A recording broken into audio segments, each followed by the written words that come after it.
Good morning बच्चों। मैं doctor Lakshmi Tiwari, Hindi विभाग, मरवारी कॉलेज, रांची। बच्चों, मैंने पिछले क्लासेस में इलेक्टिव हिंदी का पाठ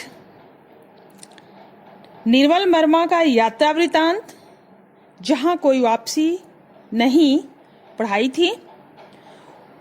वो मेरा समाप्त हो चुका था और आज हम पढ़ाएंगे देवसेना का गीत।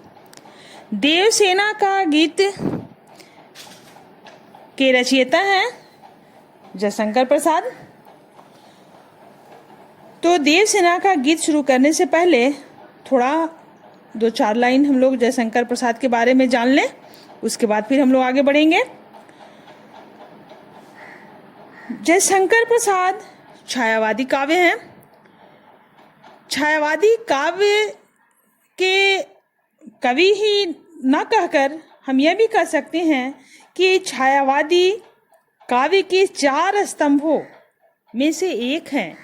छायावादी काव्य के 4 स्तंभ हैं प्रसाद यानी जयशंकर प्रसाद, पंत यानी सुमित्रानंदन पंत, प्रसाद पंत निराला और महादेवी वर्मा।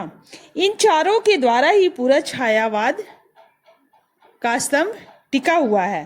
तो उनमें से एक हैं जयशंकर प्रसाद। ये छायावादी काव्य धारा के प्रणेता भी माने जाते हैं। उनके काव्य में अतिशय कल्पनाशीलता, सूक्ष्म प्राकृतिक एवं मानवीय सौंदर्य और राष्ट्रीय जागरण का स्वर प्रमुख है। इसके साथ ही साथ उनके काव्य में प्रकृति और मानव दर्शन और चिंतन, आदर्श और यथार्थ, कल्पना और सत्य परस्पर ऐसे घुल मिल गए हैं कि जीवन और जगत साकार हो उठा है। जयशंकर प्रसाद की अनेक रचनाएं हैं। उन्होंने कविता के साथ साथ कहानी, नाटक, निबंध भी लिखे हैं। तो आज हम लोगों के यहाँ जो पढ़ना है देवसेना का गीत, यह जयशंकर प्रसाद द्वारा रचित नाटक स्कंदगुप्त से लिया गया है, जो कि एक ऐतिहासिक नाटक है। और यह गीत मालवा के राजा बंधु वर्मा की बहन देवसेना द्वारा गाया गया है। देवसेना स्कंदगुप्त को पाने की इच्छा रखती थी, किंतु वह स्कंदगुप्त को पाने में असफल होकर निराश हो जाती है। उसका भाई बंधु वर्मा हुणों के आक्रमण में परिवार सहित वीरगति को प्राप्त हो जाता है। वह अपने भाई के स्वप्नों को यानी देवसेना अपने भाई के स्वप्नों को साकार करने के लिए राष्ट्र सेवा का व्रत ले लेती है और जीवन के अंतिम मोड़ पर स्कंदगुप्त को देवसेना को पाना चाहता है, किंतु अब देवसेना तैयार नहीं होती। इस पर उसके इस निर्णय के बाद अपने हृदय को सांत्वना देती हुई देवसेना यह गीत गाती है। यह गीत देवसेना के अनुभवों से अर्जित वेदनामय क्षणों को याद किया गया है।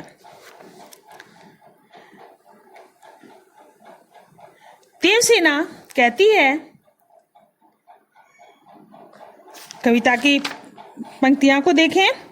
आह वेदना मिली विदाई, मैंने भ्रमवश जीवन संचित मधुकरियों की भीख लुटाई। मधुकरियां की भीख यानी पक्के अन्न की भिक्षा। वेदना बहुत कष्ट।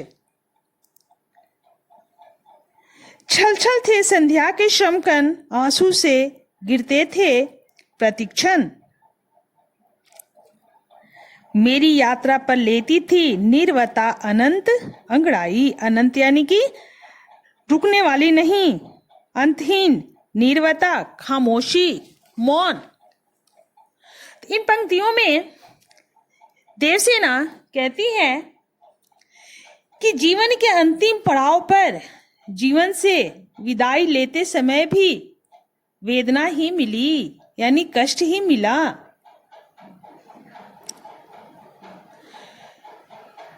उसके हृदय में स्कंदगुप्त को पाने की चाह थी। उसमें असफल रहने के कारण उसने निराश भरा जीवन व्यतीत किया। और जब स्कंदगुप्त विवाह का प्रस्ताव लेकर आया तो उसे वापस लौटा देना भी कैसी विडंबना है। देवसेना अब जीवन की भावी सुख, आशा, अभिलाषा सबसे विदा ले रही है, किंतु इन सब से विदा लेने में भी उसे दुख ही प्राप्त हो रहा है। देवसेना आगे कहती है कि यौवन काल में वह भ्रम के अधीन रही। उस समय भ्रमवश किए गए क्रियाकलाप ही उसके कर्मों की रोटियां हैं, जिन्हें उसने भीख में बांटा है। उसे अपने जीवन के अतीत के वेदनामय क्षण व्यथित कर रहे हैं। अब जीवन के अंतिम पड़ाव में यौवन काल में की गई भूलों के कारण उसकी आंखों में निरंतर आंसुओं की धारा बह रही है। देवसेना कहती है कि उसके जीवन की संध्या की इस यात्रा में केवल अंतहीन मौन ही शेष रह गया है। आगे की दूसरा पैराग्राफ। शमित स्वप्न की मधु माया में, गहन विपिन की तरु छाया में। शमित स्वप्न, शमित का मतलब होता है बच्चों परिश्रम करके थका हुआ, यानी बहुत परिश्रम किया हुआ।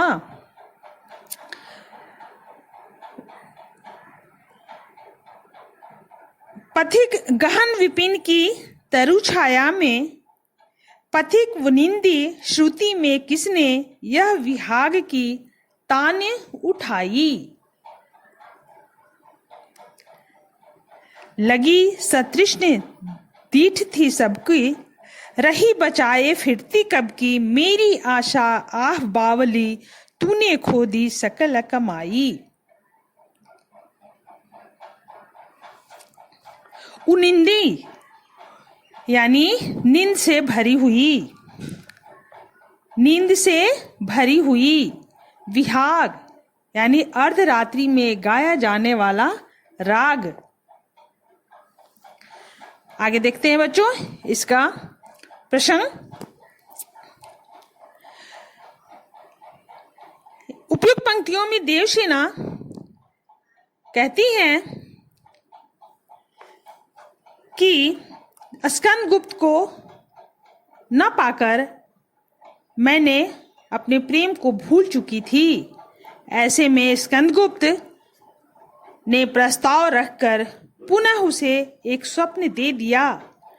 परिश्रम से उत्पन्न थकान के कारण जैसे कोई राहगीर घने जंगल के वृक्षों की छाया में नींद से भरा हुआ स्वप्न देख रहा हो, अर्थात कल्पना की ऊंची उड़ान भर रहा हो। कोई उसके कान में अर्धरात्रि में गाए जाने वाले बिहाग राग की स्वर लहरी सुनाने लगे, तब उसकी जो स्थिति होगी वही स्थिति आज देवसेना को हो रही है। देवसेना तो जीवन के अंतिम पड़ाव में राष्ट्र सेवा का संकल्प लेकर राष्ट्रहित के मधुर स्वप्न देख रही थी कि स्कंदगुप्त के प्रस्ताव ने उसके हृदय में संसार के प्रति मोह उत्पन्न कर दिया। इस प्रस्ताव ने देवसेना के हृदय में हलचल मचा दी। वह अपने विगत जीवन के बारे में सोचती हुई कहती है कि वह जानती है कि उसे पाने के लिए न जाने कितने लोगों की ललचाई दृष्टि उसकी ओर लगी हुई थी, और वह उनकी तृष्णा भरी दृष्टि से सदैव स्वयं को बचाती रही। दुख से उस सांस लेती हुई कहती है, हे मेरी आशा, तूने स्कंदगुप्त के प्रस्ताव को पाकर हृदय में हलचल मचाकर मेरे जीवन के सभी परिश्रम फल को खो दिया है। मैं स्वयं को पराजित अनुभव कर रही हूँ, क्योंकि स्कंदगुप्त का प्रस्ताव को ठुकराने के बाद भी पराजित मैं ही हुई हूँ। इस प्रस्ताव ने मेरे हृदय में संसार के प्रति आसक्ति उत्पन्न कर मुझे हरा दिया है। इस प्रकार मैंने अपने जीवन के समस्त परिश्रम फल गवा दिए हैं। यही पीड़ा है जो मुझे जीवन से विदाई के समय प्राप्त हुई है। तो बच्चे, आज हम लोग यहीं समाप्त करते हैं, फिर दूसरे क्लासेस में। धन्यवाद।